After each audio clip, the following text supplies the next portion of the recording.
তো বস, আজকের এই ভিডিওতে আমরা বেশ কিছু আপডেটস দেবো। তো চলো আজকের ভিডিও শুরু করা যাক। আজকের প্রথম যেটা আপডেট সেটা হচ্ছে শ্রদ্ধা কাপুর সে একজন খুব ভালো পরিচালকের সাথে কোলাবরেট করতে চলেছে। সব ঠিক থাকলে 2025-এই এই ছবিটার কাজ শুরু হবে। তো কোন পরিচালক? সেটা হচ্ছে রাহি অনিল বার্ভে, যে তুম্বার বানিয়েছিল। হ্যাঁ, তুম্বারের পরবর্তী পার্ট সে পরিচালনা করছে না এবং তার কিছু ছবির কাজ শুরু হওয়ার কথা ছিল, সেই কাজগুলো হচ্ছে না। ফাইনালি সে শ্রদ্ধা কাপুরের সাথে কোলাবরেট করছে এবং ছবিটা প্রডিউস করবে হচ্ছে একতা কাপুর। তো খুব শীঘ্রই ছবির কাজ শুরু হবে। ছবির জনরা কী হতে চলেছে এখন আমরা জানতে পারিনি, তবে যে পরিচালক এত যত্ন নিয়ে তুম্বার বানাতে পারে, আমি সেই পরিচালকের ওপরে পুরোপুরি ট্রাস্ট রাখছি। রাহি অনিল বার্ভে শ্রদ্ধাকে একদম অন্য ওয়েতে প্রেজেন্ট করুক, খুব ভালো একটা ছবি বানাক এবং কমার্শিয়ালি সে সাকসেস দেখুক। তার হাত থেকে আমরা যেন পরবর্তী দিনে আরও অনেক ছবি পাই। আমরা যদি পরবর্তী আপডেটে আসি, তো সেটা হচ্ছে কার্তিক আরিয়ান ভার্সেস স্নেক। আপনারা শুনে ভাববেন এটা কী বললো রূপম। হ্যাঁ, সত্যি তাই হতে চলেছে।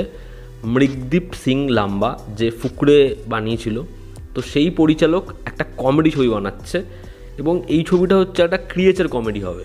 ঠিক আছে, যেরকম আপনারা টিভি সিরিজ নাগিন দেখেছেন, এখানে ওই জিনিসটাই কমেডিতে আসবে। ছবিটা প্রডিউস করবে করণ জোহর এবং খুব শীঘ্রই ছবিটার কাজ শুরু হতে পারে। কার্তিককে ফাইনালাইজ করা হয়েছে, দেখার এই প্রজেক্টটা ফাইনালি ফ্লোরে যায় কি না। মৃগদীপ সে তো ফুকড়ে 3টা মানে ঠিকঠাক বানিয়েছে, কিন্তু আগেরগুলো আরও বেশি ভালো ছিল। দেখার এই ছবিটা কেমন বানায়। আমি চাই ছবিটা ভালো হোক, তবে কার্তিক আরিয়ান যেন ফোর্সফুলি কমেডি না করে আর কি। মানে ভুলভুলাইয়া 3 যেরকম সে কমেডি করেছে আর কি, অক্ষয় কুমার হওয়ার একটা বৃথা চেষ্টা সে করে। দেখার পরবর্তীতে সে ভালো কমেডি করতে পারে কি না। আমার মনে হয় কমেডির থেকে সে নিজের মতো ওই সোনুকি, টিটুকি, সুইটি, ওই ছবিগুলো তো অনেক বেটার ওয়েতে তাকে লাভরঞ্জন প্রেজেন্ট করেছিল। যাই হোক, আমরা যদি পরবর্তী আপডেটে আসি, সুরিন্দর ফিল্ম এবং SVF তারা বহু বছর পর একসাথে কোলাবরেট করতে চলেছে এবং ছবিটা পরিচালনা করতে পারে রাইহান রাফি।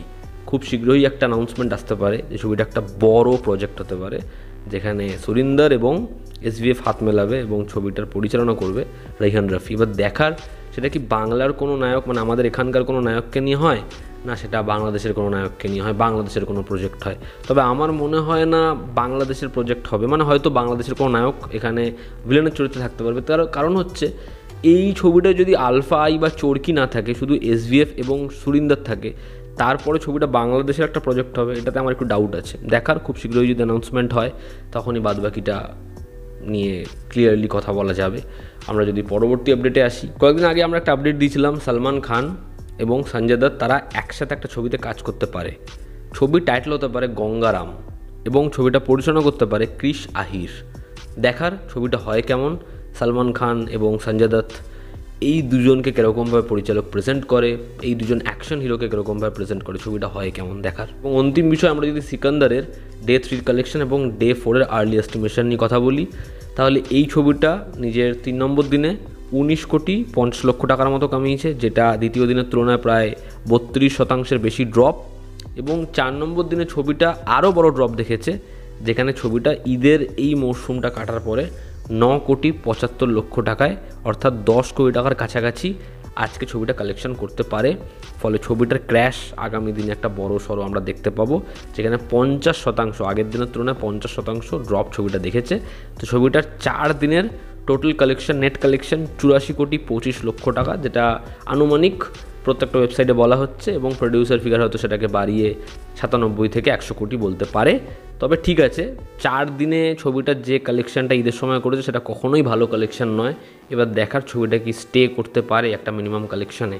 তো এই ছিল আজকের আপডেটস। এতে তোমাদের কি অপিনিয়ন জানিও। জনতা আমাদের পাশে আছে। আবার দেখা হচ্ছে, টেক কেয়ার।